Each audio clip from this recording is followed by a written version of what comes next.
This is so huge, and I hope that I can convey it in a way that you really get it at the visceral level, is you ask for the help that you need. Now let me tell you, this is not asking for sales. This is not saying, well, I want to ask you to buy my product because I need sales. That's not the kind of ask I'm talking about. I want you to be a customer. I want you to be a client. No, the kind of ask that I'm talking about is, let me give you a good example of this. I was going after a sponsor for eWomenNetwork. Put together this incredible sponsorship program, sent it to the sponsor. I had a good relationship with the sponsor. And when they got back with me, they told me they were gonna pass. I just sat with that for a day, and the next day, this is my ask. I called back, spoke to the sponsor. Her name was Carrie. I said, Carrie, this is Kym. This is the message that I left on her voicemail. I said, Carrie, I'm calling you to ask you for some help. I know that you've passed on the sponsorship program that I presented you.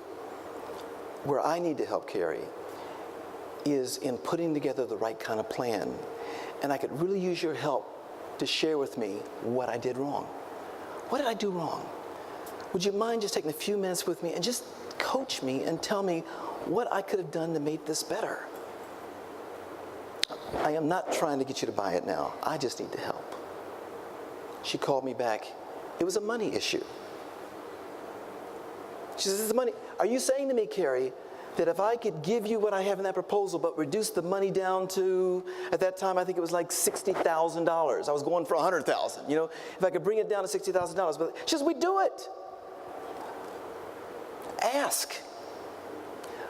When I had my advertising agency, I'll never forget, in Dayton, Ohio, there was this car dealership called Peffley Ford, P-E-F-F-L-E-Y. I can spell this thing because we did a jingle around it and kind of a hooky rap thing called P-E-F-F-L-E-Y. Peffley Ford is the place to buy, you know, that kind of, you know. I got everybody in the dealership involved in it.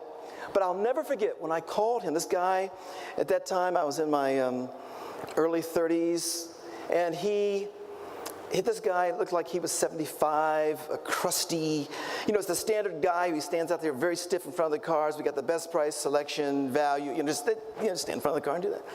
I called him up, Mr. Peffley, I've got a great idea for you. I lived in Dayton. Would you let me present this? And the guy says, you know what? He says, you know how many times I get a call from someone telling me they got a better idea, better strategy to make my business go better? I'll give you 5 minutes, that's it. And he gave me a date 3 weeks out. At that time, I had a afro kind of similar to what you. And I was telling Sandra, I just felt, you know what? I felt very, very insecure because I didn't think they would relate to me. I get to the dealership and all the guys have on polyester suits. You know, you get the scene, you know. And I'm looking at them and they're looking at me. I made my presentation and in 15 minutes, DeWitt Peffley, the owner of the dealership, says, we're hiring you. And I mean, he saw the kind of the shock on my face. I said, great. He says, we love it. He says, but yeah, man, I want to be real clear about something. Do you know why I'm giving you this account? I said, well, Mr. Peffley, I'm assuming you like the campaign. Oh, I like the campaign, but the campaign is far below why I'm giving you this account. He says, I'm giving you this account because you're excited. You're excited for my business. You're pumped up about me.